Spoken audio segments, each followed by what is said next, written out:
moms! Welcome back again to my channel. At ngayon naman, samahan niyo akong gumawa ng isa sa mga favorite snack ng ating mga anak, ang cheese stick. Ayan. So, ang gagamitin natin for our ingredients ay, of course, kailangan natin ng lumpia wrapper na hinati natin sa gitna. Ayan. So, meron tayong dalawang flavor, original and pimiento. So, ang ginamit natin cheese is yung quess-o na brand. Bakit yan? Kasi para medyo firm yung kanyang cheese. Ayan. Pimiento kasi lalagyan natin siya ng bell pepper. At yung original is yung walang bell pepper. Ayan.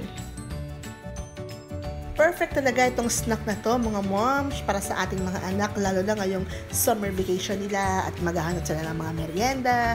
So, isa ito sa pwede nating ibigay sa kanila. Ayan.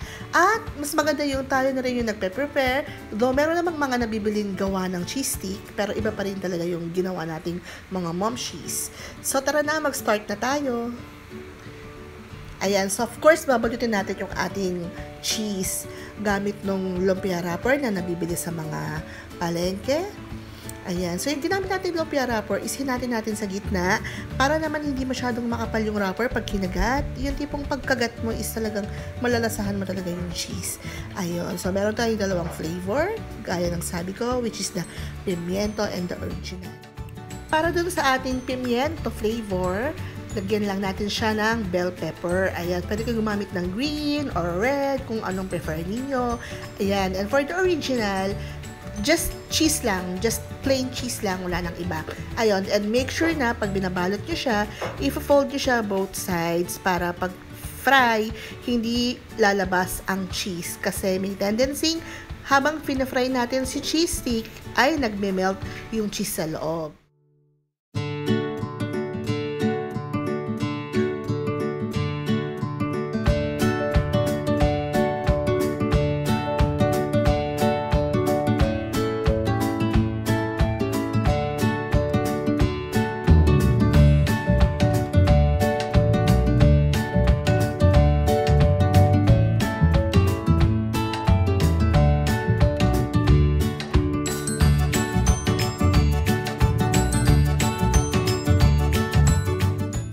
So, ayan na moms, ready na ang ating cheese stick. Now, kukuha lang tayo ng ating kawali. Papainitin natin siya. And then, lalagyan natin ng cooking oil. At make sure na hindi malakas yung inyong apoy. Dahil pag malakas yung apoy, mabibigla. Paglagay nyo kagad ng cheese stick nyo, parang medyo magbe-brown na agad siya. So, dapat dahan-dahan lang siyang lulutuin. So, ayan moms, no, nung mainit yung mantika natin, ilagay natin siya.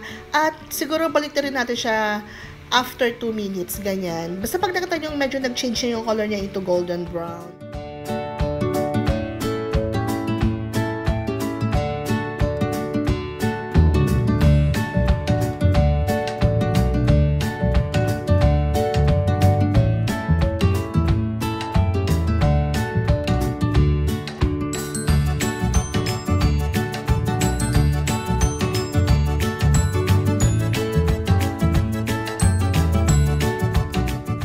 So, ayun na moms, luto na ang ating merienda, ang ating cheese stick. So, nakita naman natin na super bilis lang i-prepare at super bilis lang iluto ng ating meriendang ito. Very healthy and I'm sure na magugustuhan ito ng ating mga anak. Ayan, for the dip or yung dressing or yung sausawan, gumamit lang tayo ng mayonnaise and ketchup. Depende sa inyo kung anong brand ng gusto nyo. Ayan.